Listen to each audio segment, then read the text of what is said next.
Did you do the chat? I'm doing it right now. Nice. All right. Hello, hello, hello. People. Organizing this thing. People are trickling in. Hi, people that are trickling in. No dad here. What do we do? What do we talk about?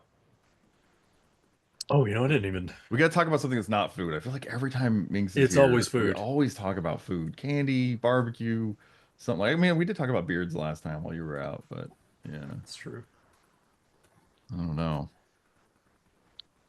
Yeah. Anybody in the that's just trickling in want to throw what's a question or a topic in the chat? We'll just talk about that. We'll do that. Yeah, just random topic. We do have Kevin Gunter with us today. I guess I could talk about that for a second. He's a member of the red team over here, and he's filling in for Oscar being out, and it'll be cool. We'll talk about maybe a little bit of red team perspective on a few things. Batman versus Superman. That's the topic you Ooh, want to talk about, Brian? Okay, we can do that. Um, Batman want to get sucks. spicy. How about I that? We'll just start there. ooh, That's a hot so take. that it's funny. I thought my take was gonna be hot. That is way hotter.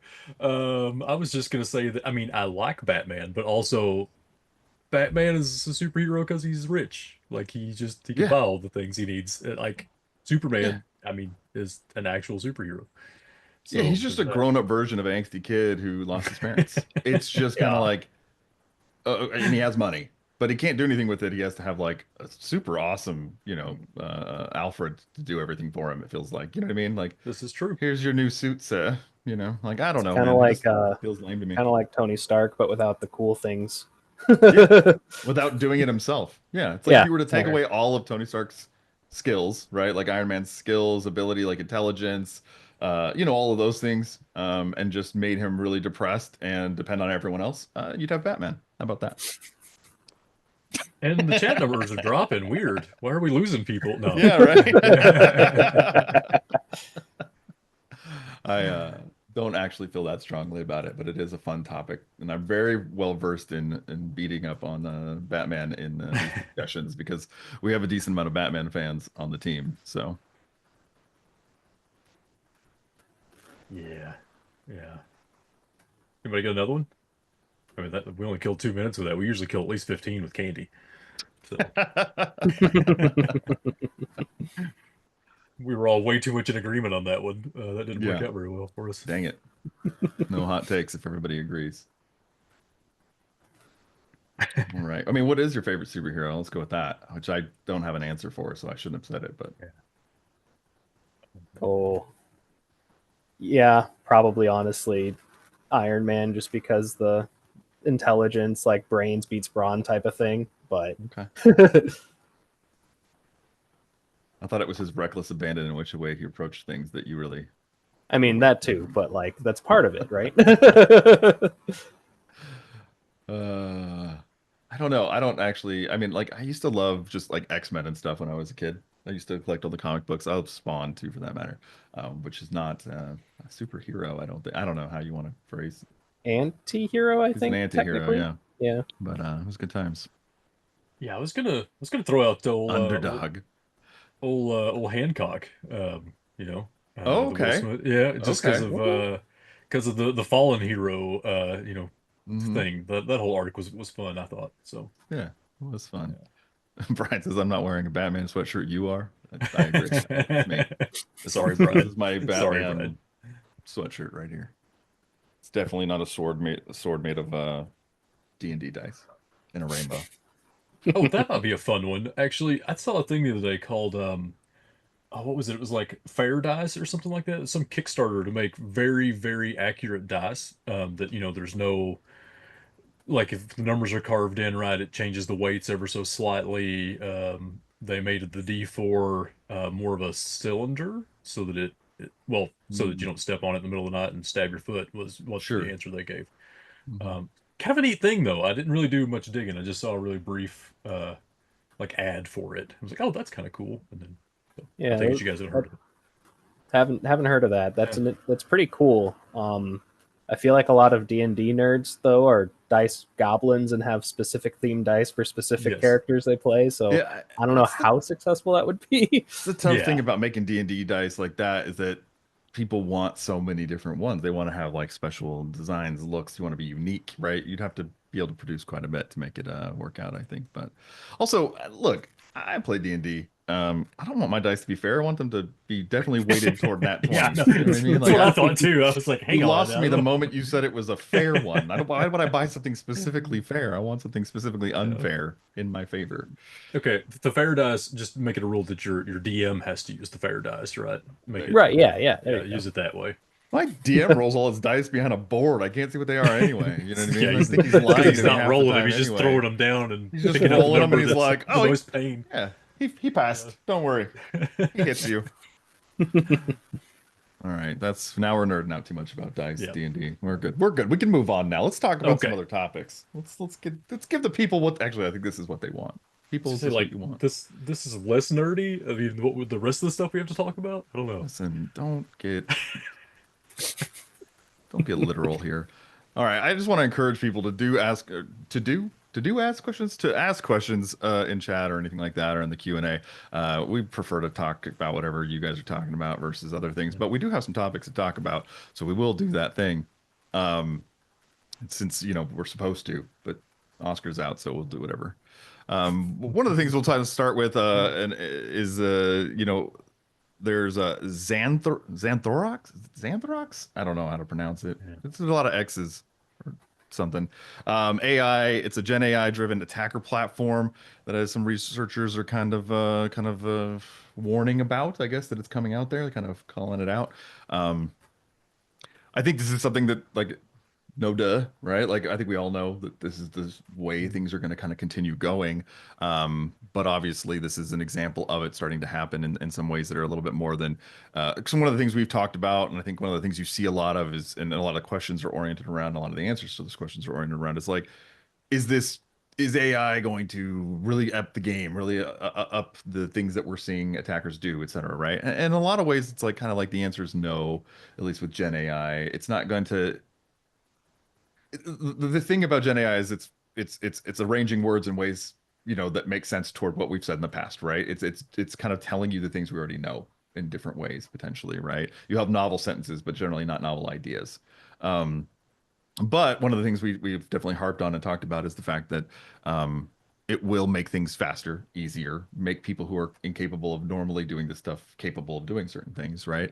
And assisting them in doing that faster with less research. So, in that kind of another step in that way, going to a Gen AI driven attacker platform that can kind of like semi-autonomously do attacks, run them through, follow up on them, is definitely within the realm of possibility, and definitely will continue to become a more normal thing. So, this is one example of that. I do expect to see more to some extent, but I mean, what do you guys think? Yeah, I thought it was interesting that instead of taking like an existing LLM model, like Anthropics or whatever, they built their own from the ground up, basically, or at least they claim they do. I'm not sure. I didn't go looking into like. I didn't do a ton of research. I read the article and stuff like that. It does definitely call out that they're using local language Mhm. models.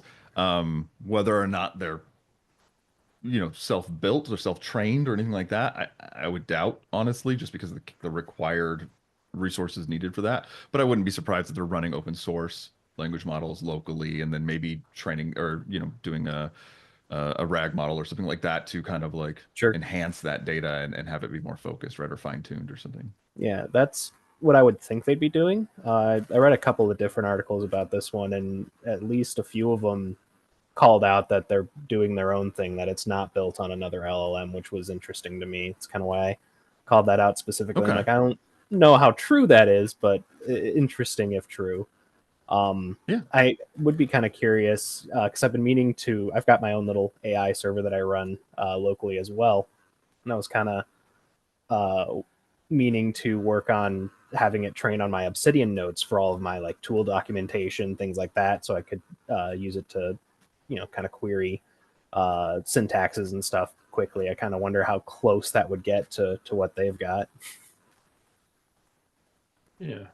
Yeah, I Yeah. mean, so one of my big takeaways from it was that it was you were able to voice control it, which I thought was pretty fun, if nothing else, right? Just can I just say go hack the thing and it does it?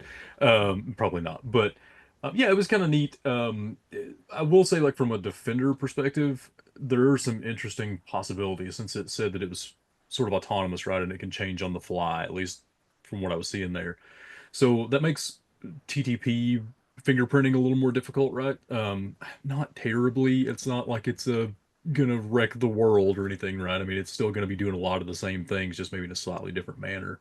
But the fact that it can, behave like a human and run through and just say, "Oh, I see, this server's not patched for this, or they have this over here," and kind of do its own thing. That's kind of neat, actually, and might make defending a little more tough against it. But I don't know. I mean, it's we'll have to see, right? Yeah. I mean, one of the things that is interesting to me, especially in the current time, I mean, 2 years from now or something like that, 1 year from now, a month from now, I don't know. Like this might be a different kind of thing, but at least where we're standing right now, at the level of hallucination that a lot of models are still doing, a lot of the best models are still doing quite a bit of, right? When it comes to some of the stuff.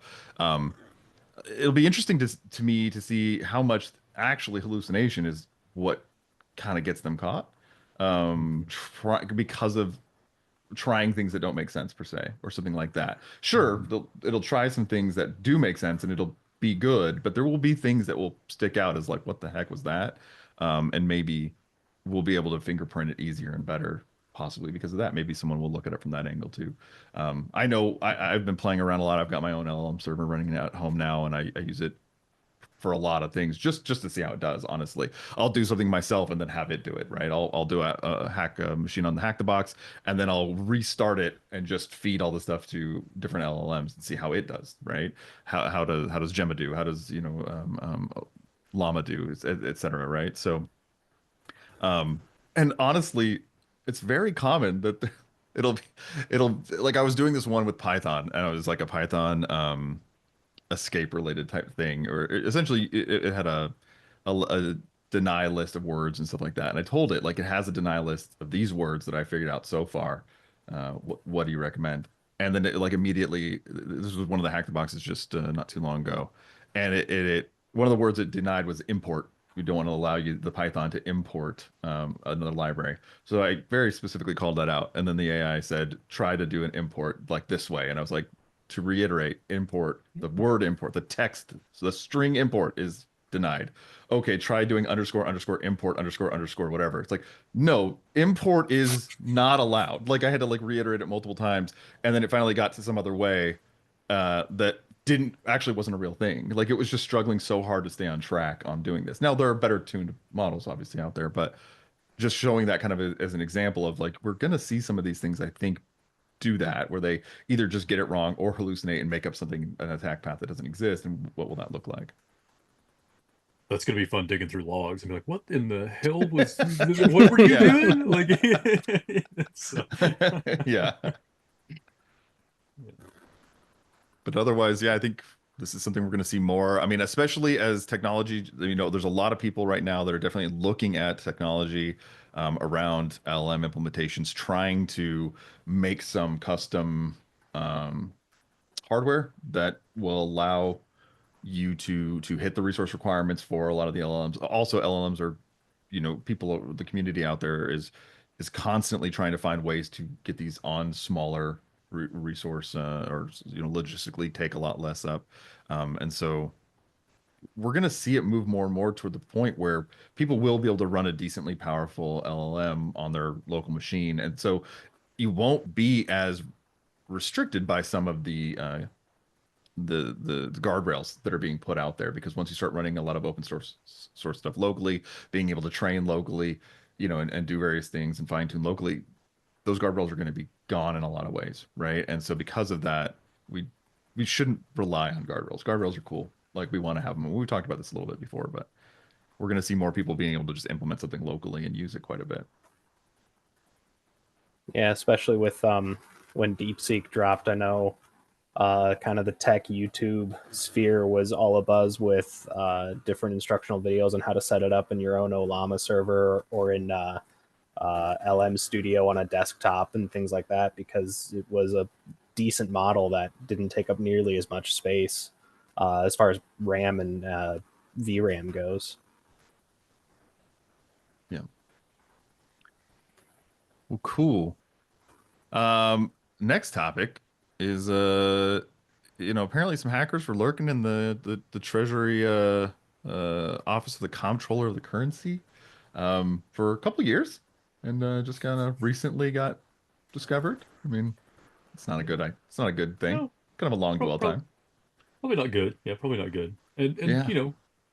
and like most attacks that we hear about anyway, it's always, yeah, it was just a couple of it was a couple of accounts, no big deal, took care of it, totally fine. And it's like, well, maybe it was a few more accounts, and maybe it was an admin account, and maybe they had access to more than we thought, but it still wasn't that much, right?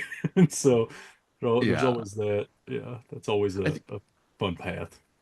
I think we hear so much about people we've talked a decent amount, I should say, about how people will try to tell you the least possible, right? And they want Mhm. to know the least possible so that they're not lying. They want to say things like, we didn't see evidence that data was extracted. We don't see evidence of additional things being compromised, right? Fair. But a lot of times those are ones that like were in there for like a month or two, right? Like we're Yeah. talking about something that's in there for a couple years. Um, I mean, can you even play that card anymore? You know what I No, mean? I don't. Like, Yeah, and Not that with a that was the straight one face. thing. That was one thing that stood out to me in this article too. Was they mentioned the email administrator like account was compromised. I'm like, you're telling me you don't think they tried to phish people on the email server from that? Because that's what I would yeah. do. And there wasn't more than just a few things compromised or affected when it was an email administrator. Yeah, I don't think there's a ton of data out there on this one yet, but it does seem like there's decent concern there. I mean, what kind of Yeah. stuff? Let me ask you this, Pink, from the IR side of things, right? And I don't know, have you guys actually ever worked a case where something was dwelling for a couple of years before they got to us? I mean, I guess not we that we don't can prove. know. I was gonna say not that we can prove, right? I mean, Yeah. we've certainly seen things where there was a suspicion that it was a really long time. But yeah, I mean, nobody has logs going back that far usually. Um, I mean, some do, right? But a lot of times they don't have those kind of logs, and so yeah, Yeah, it's that's tough a to tough say. one. Because now that I think about it, I mean, even then, a lot of people, even ourselves, for a lot of people, it's like, hey, you want to keep at least a year of those logs, right? At least a Hmm. year, which means people are keeping 1 year, right? Let's Yeah. be honest. When you say at least 1 year, at least that's your bare minimum amount of sweat or flare, right? It's like, Hmm. okay, well, I'm gonna wear my Yeah. bare minimum amount of flare, right? I made a joke about that earlier today to these two guys, Yeah. so I'm happy that I got to bring that back up. But it's just the reality. When you tell someone that you should be checking this at least quarterly, they're like, okay, well, let's do it quarterly then. Um, Hmm. it's generally most people do not say at least means that's minimum, and I should probably do more than that. Probably a decent amount of people who don't know how Yeah. long something's been there. So And to be fair, I mean, even at this point, we're still telling people for the most part, like, I want a bare minimum of a quarter to 6 months, like somewhere in there, 3 months to 3 to 6 months. And if you can get a year, that's way better. And so, yeah, beyond a year is, I don't want to say it doesn't exist, but it's very rare to see mhm. somebody holding more than a year of logs. And so it would be tough to see this. I mean, to be fair, just knowing that this is the OCC and how they operate, right? They generally are going to operate off like a 7 year cycle. Most banking stuff does. And so they're probably required to keep 7 years, and that's how they were able to tell this. But also, years and nobody noticed it. Like nobody was reviewing a log and saw, I think this was a different attacker. I was going to say, didn't see like a Chinese IP that was logging in, or, whatever the case may be here. Nobody saw that. So, I mean, do better for the first thing here, right? Do better, do some review. But yeah, it is concerning. Were you going down a path though, Eric? I feel like I derailed you a little bit with the. No, I don't think so. Okay. Well, I was just Okay. gonna say, like, I guess, what I was gonna say was, like with something like that, like at some point, where do you begin to figure that out. You know what I mean? When it's that far of a dwell period on it. I mean, obviously, in this case, I know this article points out that their investigation included analyzing all email logs since 2022, especially in a situation. I mean, government or financial, plenty of different reasons. You're going to be holding email logs kind of specifically for a lot longer generally. Sometimes those have to be audited a certain way, whatever. Need to keep them for certain types of legal holds and stuff, right? But like beyond that, um, yeah, knowing if it led to something else, I think is still one of those things that's going to be hard to know, right? Um, Yeah, I mean, absolutely. Because most likely the way they determine this, just thinking it through, is that they did find, an IP address that belonged to the attacker or whatever. And probably just searched back through logs, said how far back do we see successful logins from that IP, and found that it was a couple years or whatever the case may be. Does mhm. that mean that that was the only IP they were using? Did they then sell that to somebody else? There's a million possibilities there of what could have happened. Hopefully, they did dig a little deeper than that and say, okay, we should only be seeing logins from our subnet or whatever the case may be. And we're able to look at what else was there. But again, that just kind of goes back to like you kind of should have saw this already. Yeah. Well, So and then another side too, and we don't know much about this, right? Like as far as infrastructure and stuff that was involved or anything like that. But I mean, another thing that point out is like, what does that persistence look like? Did the password just not get changed for that's what I the wondered. last Yeah. couple years? Um, that could be a thing, right? Was there Hmm. no form of multi-factor? Like how exactly were they maintaining this over that amount of time, without being detected? Um, yeah, I mean, um, what are some of the ways I get? I mean, like I know a lot of what we work with is going to be Microsoft, right? Just because a Hmm. lot of people are using it. I mean, what are some of the ways that people are maintaining persistence after getting in Microsoft that you're seeing? Yeah, and I mean to be fair, I think the government generally is Microsoft world too. So Yep. so most likely the same. We see a lot of we've mentioned in the past, we see a lot of the like third party Office cloud apps out there. We've mentioned a few here and there that are really popular, Perfect Data being one of them. It's a legitimate tool, but it's also like it's a legitimate backup and migration tool. So if you think about how that can be used, that's a great exfil tool, right? You drop that in there and just dump that data out to wherever. Some of those third-party apps, we've seen sort of custom-built ones, I guess is the way to put it too, where it may just be that's the persistence, right? Because generally those don't require a login. They kind of work like an API. You kind of end up with an API type endpoint that you can come back and hit later. And so we see a lot of that out there. I mean, that's a pretty common thing in be email compromise now. I mean, to the point that it's one of the things we look for every single time. We first started seeing it really start to pop up a couple of years ago, maybe two and a half or so, and now it's like every BEC they almost everyone they try to establish that. Um, so I think honestly that would be the way that this may have gotten past them too, because that doesn't show up in the standard logins logs, right? So if they're reviewing those, but they weren't reviewing in the Microsoft world, like the non-interactive sign-ins, things like that, could have been something like that. It's a pretty See, I easy know. fix, but yeah, okay, go ahead, Yeah, I continue. know. In Office 365, a lot of times you can also, as a user, set up a quote unquote app password that basically acts like an API key, Mhm. bypasses multi factor, all that. Yeah, and a lot of organizations force you to do that too. Like it's part of the setup process. So there's one out there, and if I remember correctly, there are like 24 lowercase characters is the kind of the default for those things. So, you know, it- yeah, it's got some length to it, but no complexity at all. Um, yeah, certainly could be stuff like that as well. It is it's concerning again that some of these things weren't locked down, right? Because kind of like you said there, Eric, too, like was there no multi-factor? I mean, not saying Yeah, you because can't if get there around was multi-factor, multi-factor but and it was yeah, bypassed, you still generally have a certain amount of time before that thing's gonna require a yeah, re-log in, right? It's like it's not gonna last 2 years without logging back in some way, right? So I am curious. I mean, like probably answers I'll never know. You know what I mean? But yeah. but it's just kind of talking about that. And to add to it, I know this article kind of calls out that um the Treasury Department also disclosed in January that its network was breached using a stolen remote support SaaS API key.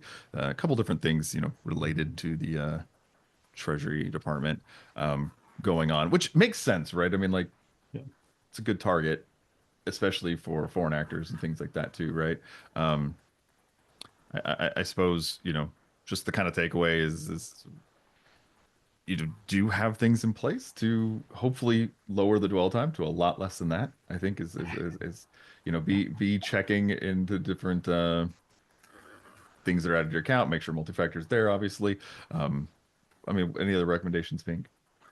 Yeah, I mean that also yeah, I mean be offloading those logs to something, but also, you know, well, in this case you're the government and you sort of have unlimited money. So maybe you should be offloading them into a system that can do some analysis for you as well and maybe flag some of these anomalies, things like that. Um, that's a big one. Also disable the ability for users to add those third-party apps. Right. Um, that's a huge one, right? That's an easy fix. You turn that on, and then everything has to go through an admin. Sure, it's a little more overhead on the admin's perspective, but it's gonna save you 2 years of dwell time with an admin. Well, I guess in this case, now I'm thinking about that as an admin account, it could have just approved it. So that's a little bit Mhm. different. Um, so another one there is to review those third-party apps frequently, right? Do you see one there that you don't expect to be there, that kind of thing? That is a Right. little trickier, I'll be honest with you, because it's kind of per user. There are some ways to look at everything, but um, you need some additional tools for that, which funny Yeah. enough, I think the CISA tool, also from the government, will go and look that up for you. We'll pull those things down and tell you what apps are out there. So the Scuba tool, I think, will do that. If not, there are a number of free, like open source tools that can do that. Sure. Say the only other thing I'd add to that is make sure any like service accounts you have running that are being synced, with Azure Active Directory or Entra, whatever they call it these days. Make sure they have multi-factor set up as well, at least for the Office 365 stuff, because I see that a lot on pen tests where all the users will have multi-factor set up, but then if you happen to get a service account's password, there's none set up, so you can set your own up and log in as that service account. Yeah, yeah, absolutely. No, that's definitely a good call. I'm glad you mentioned that. That is a really good one. Um, One thing else that I did think was interesting in an article too, though, is that one of the things as part of the Treasury they targeted was the OFAC group, so the Office of Foreign Assets Control, which, you know, we talk about fairly often in the ransomware world because of the OFAC sanctions list, right? That sort of list of folks you can't pay a ransom to. So I thought that was kind of interesting. Maybe maybe they had some other ill intentions there with that. So that was kind of a just there wasn't anything else in the article. It was just like a casual mention that this happened, but I thought that was kind of interesting. Yeah. Yeah. All right. Well, moving from attacking the government to attacking researchers and pen testers and other people too. APT32 or Ocean Lotus has launched a campaign that's weaponizing some GitHub repositories to distribute some malware to people who might want to try to use their tools or do whatever, right? Like convincing us to use something that's going to actually be malicious toward us, right? Um, did you guys read up on that one? What'd you see in there? Uh, Thought it was an interesting attack vector to go after ethical attackers to try and get persistence into other networks. That's kind of an interesting angle that I hadn't really thought too much about before. Um, One thing that stood out to me was one of the kind of code execution and persistence mechanisms was a malicious Visual Studio Code extension that it would add to VS Code installs. And then that got me thinking. I'm like, no. Now that I think about it, everyone I know who does hacker stuff uses VS Code as an IDE, so it'd probably be pretty effective. Um, yeah, I guess the moral of the story is if you don't fully understand the code you're downloading and are going to try to run, then don't run it. And even if you do understand it, maybe get a second opinion before you run it. Yeah, I think that's a thing to drive home. You just said you don't it's kind of an attack you don't think of too much, but it is something that plagues me constantly. I mean, I think about it a lot. I've thought about it quite a bit, and something that gets driven home a decent amount, I think, in like, and obviously this isn't targeting just like pen testers or something like that. But some of it was kind of targeted toward that type of thing, towards cybersecurity research and tooling, right? Um, but one of the things that does get driven home in some forms of training about pen testing and things like that is don't just trust code that you find on the internet, right? Um, there's a lot of people, that a lot of us are just heavily dependent on other people's tools, right? Um, Gone are the days where everything was as easy that you didn't have to be a script kiddie. We're all script kiddies these days. You know what I mean? Some of us just better than the others, potentially. But like the reality is, there's no shame in that term, I don't think anymore. That's just the reality of it. We heavily depend on other people's tools, and the difficulty with that is when you're learning or when you're just busy or you just need to get something going, it's very easy to just go grab something that looks like it's going to do the thing and run it, right? One of the things we harp on a ton on the red team here is like, don't run code you don't understand. And I don't mean like you don't understand, like you read the README and so you know what it says it's going to do. Like you need to actually know what it's doing. You need to look at the code. We need to go through it. We need to make sure we understand all the things it's doing. Um, and make sure nothing's malicious in there. It's important, one, to save yourself, but like realistically, Kevin, if I blew up your pen testing box tomorrow, would you be that phased? Probably Not not. You probably have really. a snapshot of it, or you could rebuild it pretty quick. It's not so much to preserve ourselves, right? Or even the data we necessarily have access to, because a lot of us do work in a pretty segmented environment, right? And we clear out data. We're not holding a bunch of client data at any given time. The bigger issue is that we're executing tools against clients. We're executing tools against other companies, against people. We're supposed to be helping. We're supposed to be doing, helping security, improving security. We don't want to accidentally give someone else a shell on some client's machine or something like that, not knowing what that code does. Um, so I mean, all of those are reasons to be reading the code, but especially I think when it comes to like penetration testers and things like that, you need to be making sure that you know and can attest to and describe, or define everything that you did against someone if you needed to. If they ask you, if you have to appear in court or whatever it might be, like you need to know what that tool's doing, you know what I mean? And what it did every time you run anything. It's a super important part of it that does get overlooked by a lot of people out there in the world.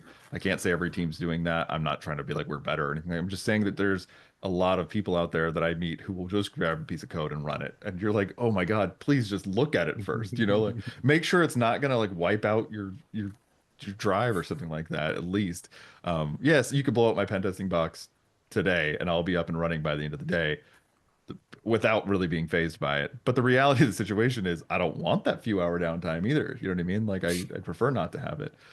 There's still plenty of reasons for some of these people out there to not be taking things with a grain of salt like that. But it's difficult. A lot of people don't understand the code. That's why they didn't write the tool in the first place, right? Yeah. So I yeah. don't need Yeah. you to blow up my pen test box. I do that myself plenty of times already. Yeah, right. I use Kali every once in a while. It blows itself up weekly. So Yeah, just about. Self-destructs. it's, Yeah. it's a feature, I think, not a bug. I don't even know at this point. I mean, Kali's been blowing itself up for the last, I don't know, 10 years at least. So, I mean, I think it's been blowing itself up since it was backtrack. So, yeah, I don't know. Yeah, Um, it's not. I mean, I was gonna say it's not just the red team too. I mean, or like that's what I red was about to team say. tooling. Yep. Yeah, it's I mean, pretty regularly we find a tool. It's like, oh, this is really cool. This is a really neat thing. But also, how do we dig into really understanding what it does? Right? We're generally not coders on this side, right? I mean, and we understand what we're looking at most of the time, but we may not be able to go deep on it, right? I mean, how many times have I hit you up, Eric, to be like, hey, man, let's go dig through this thing. We did it a couple weeks ago, right? Yeah. Um, so that happens, and I mean, I know if generally if I'm getting asked about it, it's like, hey, I found a really cool tool. Can we try it out? It's like, well, you can try it out locally. Try it on your VM and let's see how it operates there. You can snapshot that thing before you do it because you may blow it up. But also, like, is this something that has to be run on a client environment? Is this going to be we're going to have to run this tool in their environment to make this determination? And one of them that comes to mind is a really neat Cobalt Strike hunting tool. Like it's pretty nice. It kind of goes and tracks down those beacons and and does its thing, but also I've not had a chance to really dig into it and make sure I know everything it's doing. So we're not going to run that until we do. Would it be super handy? And does it? It's probably legit, sure, almost certainly. But I can't with a good conscience run that. Particularly in an environment we're trying to clean up and get somebody out of a bad situation. I don't want to put them back in another one when we're done. But there's tons of that stuff out there, and I mean, there's we tend to rely on pretty well-known sources for tools that we want to run, even when we're running them locally, because yeah, same thing. We may not have access to that much data in that segmented environment that we're in, but I don't want to. I don't want to have access to any data. I don't want to blow up anything. Did we pull down some documents from a client system because they looked malicious, and turns out they weren't. They just were, macro enabled things that accounting was using that day, or whatever the case may be. Yeah, we're not going to hang on to that stuff, but also for the 5 minutes we've got it in our box or whatever, I don't want to put that at risk, and things like that. So it is tough, and yeah, it's any tool, and beyond both red and blue teams, right? Just as an IT person before, right? I mean, how many times did I go and say I need a tool to do a thing? Let me just go download it and run it. A lot, a lot, and probably just mostly got lucky back Yeah. then, or you know that kind of thing. So it's important for It, everybody. it is. It's an important topic. It's an interesting topic, and I think that the landscape has shifted over the years to some extent, where this people weren't thinking about it as really much of an attack method. Um, Mhm. I think the tough thing about it is that if you're a security team, a pen testing team, if you're a IT team or whatever it might be, and you're going and pulling some of these tools down to use them to like maybe do some quick enumeration or reconnaissance gathering about your environment or quickly let you know where you might have some flaws, whatever it might be, right? Whatever this you're using this tool for. Generally, you might have a team of people who want to know that information, and there's their job to look into that information, right? Figure those things out. You generally don't have someone on staff who's a developer in a lot of those teams, right? Who has that much programming experience. Um, I'd say a lot of people in, IT and security and, all that stuff, they've dabbled or I shouldn't say a lot of them, but do you take any given one of those teams of a few people that one of them has at least dabbled probably, and has some knowledge, but might not understand a lot. So it is difficult to have the resources to go through some of that and to have a process around that. I know like on our red team, our pen testing team, we have a process that even then the process is relatively new, despite the fact that we've been using tooling and reviewing it for years and years now. Our process has gotten a little bit cleaner lately, where it's like, hey, put in the request, we have it in a location. We monitor whether or not that has been reviewed and it's approved or not at this point, right? And and so having something like that in place took us a while, and we have people who are pretty familiar with this stuff. So for a lot of people, that having those resources can be tough. I mean, I think you need to take an approach that just limits your exposure, limits your risk, in general. You should, in the very least, have people put in a request to like, hey, can I use this tool? Do a little research on it. Maybe if you're not at the point where you can understand the code, using things like, hey, have some high end, like some trustworthy sources done articles about this tool and its use in different environments.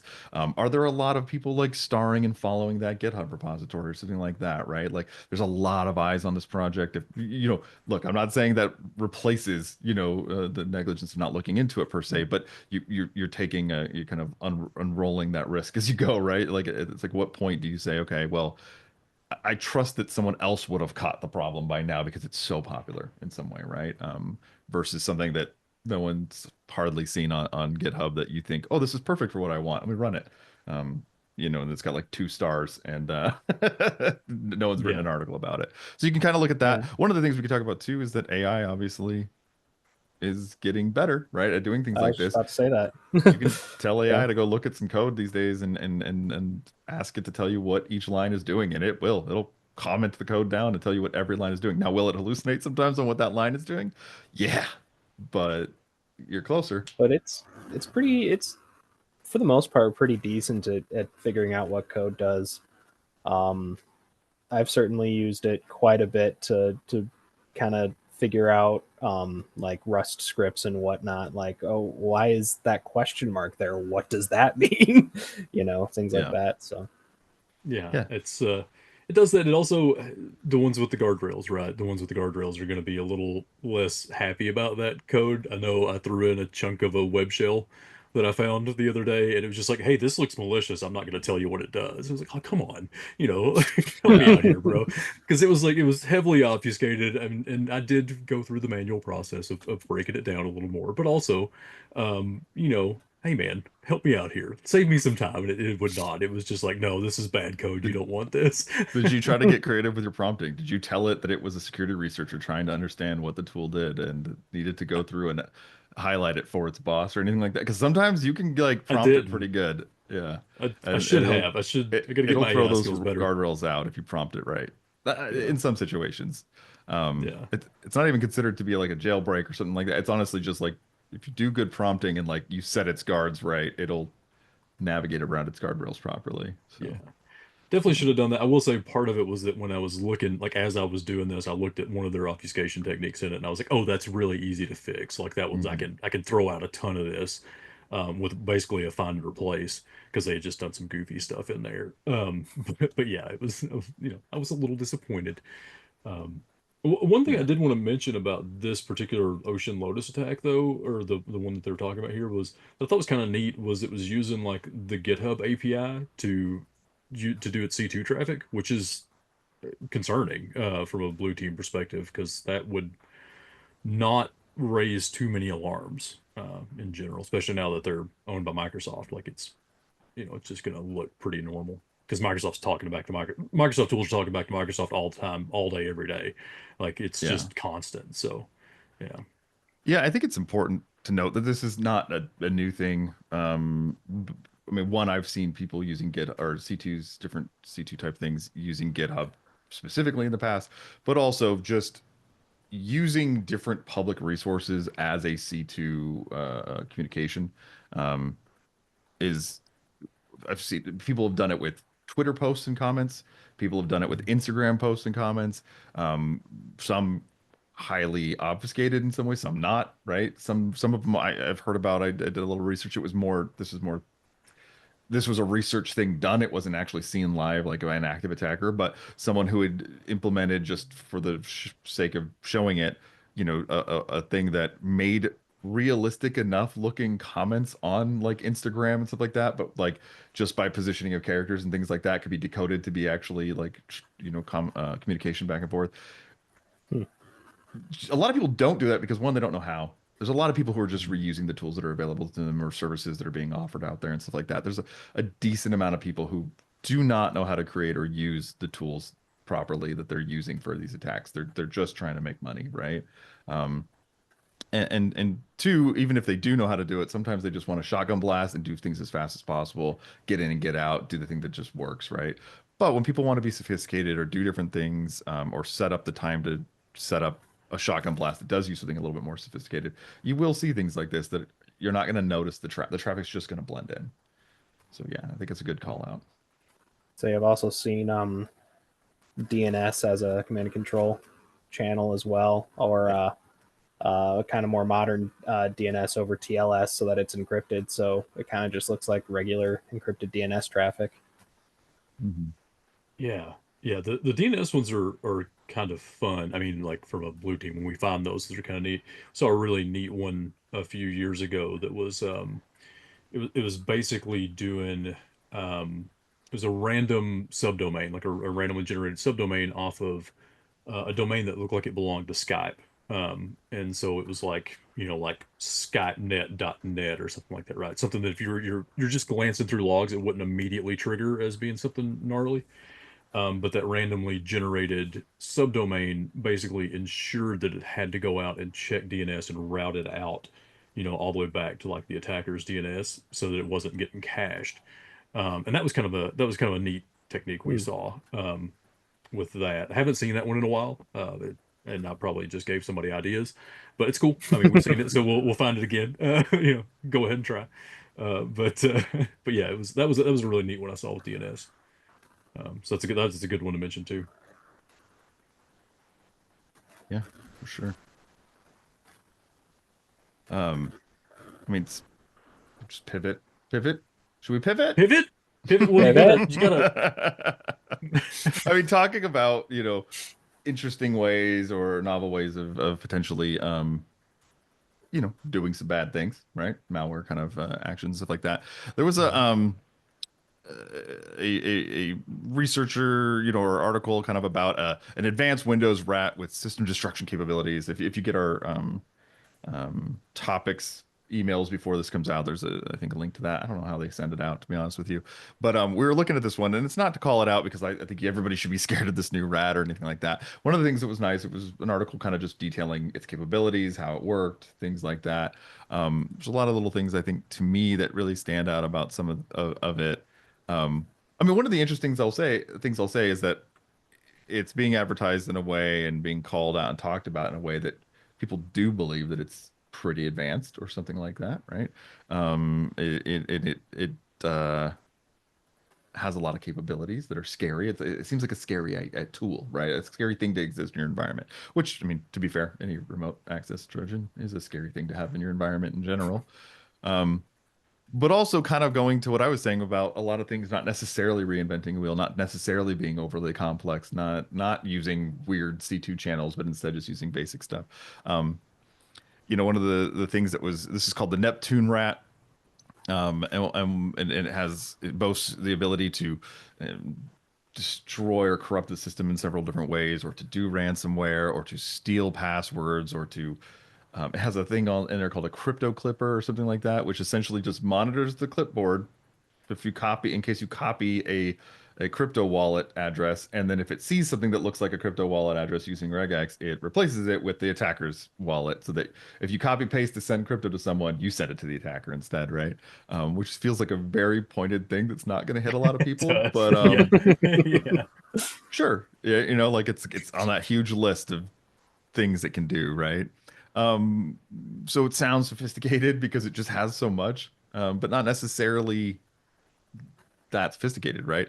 One of the things I think the very beginning of this breakdown of this thing is that it uses IRM or invoke REST method PowerShell commands and IEX or invoke expression PowerShell command to go and grab a site or a JSON object out of a site, not a JSON object, sorry, to go in and hit a REST API or something like that to get a file back and then to pipe it into IEX to execute it. That is a very dated methodology, right? Like I think at this point, PowerShell commands, especially IEX, especially with encoded command and things like that, and are these days if I put IEX in a file, even if it's a comment, it gets picked up, I feel like, by some Yeah. EDR somewhere. It's such a well-known thing, and so many people are not using this for any kind of legitimate purposes, these days. I mean, what do Yeah. you think? Yeah. No, yeah, I mean, I agree. Yeah. Go ahead. Go ahead, KKG. Kevin. yeah. I was gonna say some of the things that kind of stood out to me about the Neptune Rat was the majority of the like super novel techniques that were like kind of framed that way are the things that we do on pen tests, almost every single pen test. So it's like not really that novel. Like for example, using the task scheduler to set up persistence. Like, Yeah. okay, Yeah. Yeah. we've done Yeah, one of that. the things about this article that really stood out to me was this kind of like presenting things in a way that is like a little bit too much FUD, fear, uncertainty, doubt. Yeah. Like it's just like a little too much. Like it specifically called out the task scheduling. Sorry, I'm scrolling through this article. I like this article and I think people should read it, honestly, and Yeah. not to It's a. advertise Yeah. for whoever these people are. But like I do like it just because it does like really it breaks down and talks about a lot of the things. I don't necessarily agree with any of the like I shouldn't say concern, but like The framing. some of the framing around it. I don't think it's a lot of it is very novel. I don't think a lot of it is very scary. I don't think a lot of it is anything that out of the ordinary, but it is educational. But it talks about the task scheduler as a persistence technique, and it kind of calls it out specifically as like something that is like difficult to detect and get rid of or something, And I'm like, what? This is like extremely common way Yeah. of doing persistence. I mean, like it is like when you are learning anything about like persistence on a Windows machine, it is the first one you learn. You know what I mean? This is Mhm. not in any way a rare thing. So yeah. I did also Did- notice the registry edits for UAC bypass. So, calling out our good friend FOD helper, which is still an active Mhm. exploit that Microsoft refuses to fix. Yeah, yeah. Well, it's a feature, not a The, bug. So Right, yeah, right. exactly. But yeah, I mean, like the scheduled task thing. I mean, obviously, still very much in use, right? We still see it all the time on the blue team side. I mean, it's because it is effective, but it is not particularly difficult to find. Um, to the point that most like EDR hunting type tools have a built-in query to say, go show me all the scheduled tasks, and that way I can look at them and see which ones are weird and or which ones match the machines, or whatever like that. The one thing that I did, kind of as we were talking about this a little bit, it hit me why this one, as I was reading through it, it just kind of amused me a little bit. I mean, so one thing that the ransomware attack screen made me giggle a little bit because it was just a little window that's just like, put in your BTC address and put in your email address and Mhm. how much would you like to charge them to unransom, to unencrypt their files. But this reminded me of, and I don't know if anybody's going to remember these, maybe, but like Sub 7 back in the day was a little Trojan that a lot of people used, back Mhm. orifice, things like that. Yeah, This, BO. Yep. yeah, this really felt like a throwback to that as I was reading through it. It's just a pre-built Trojan with all your little buttons to do all your things, right?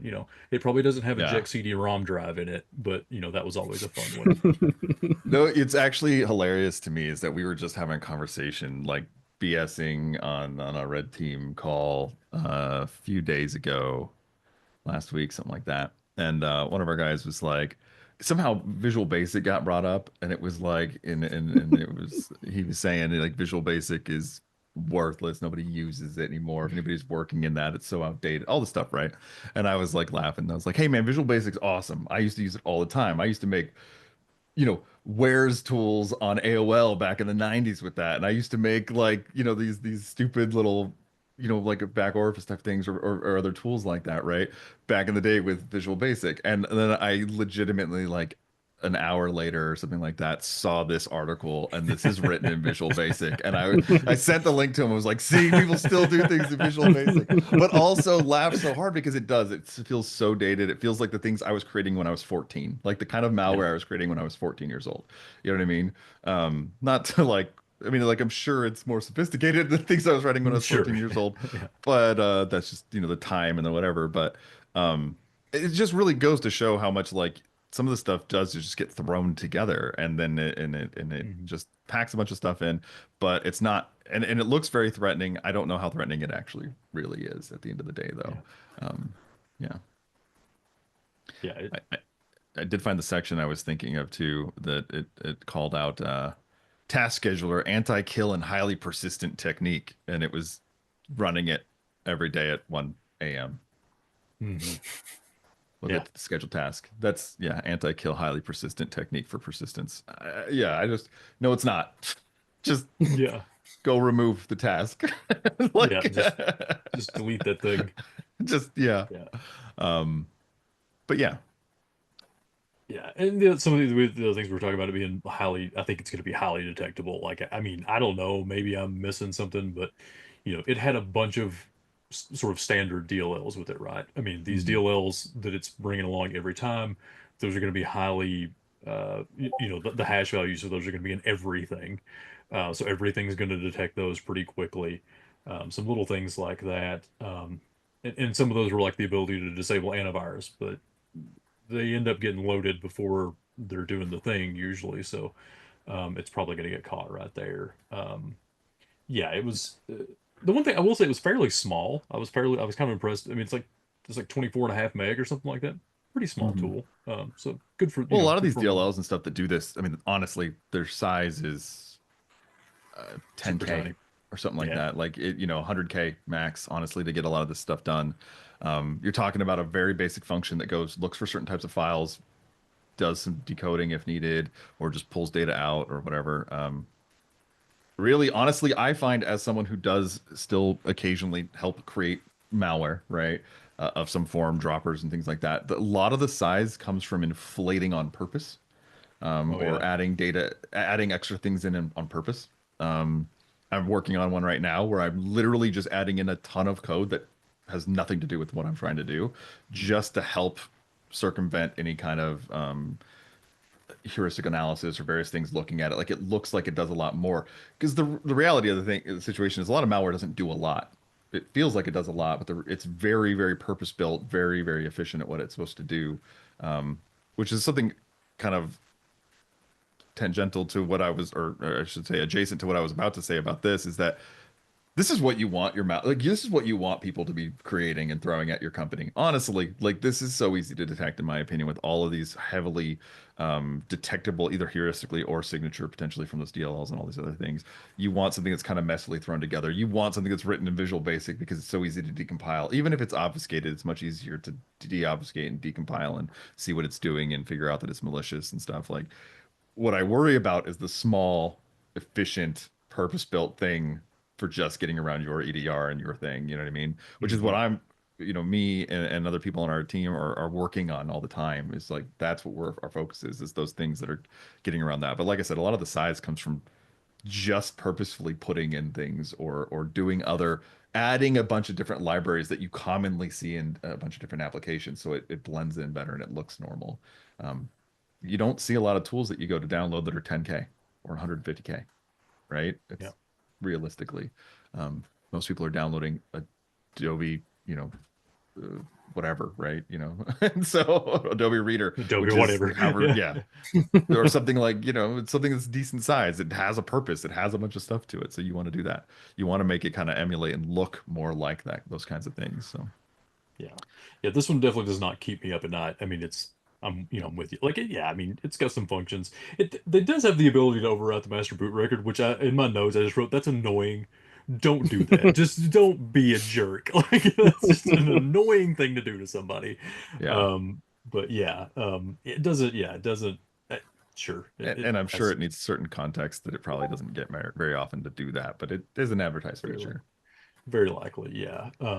But yeah, that reminds me, Eric, there are some other techniques that you're probably considering, but there's some sandboxing stuff with you making that bigger that we may want to talk about.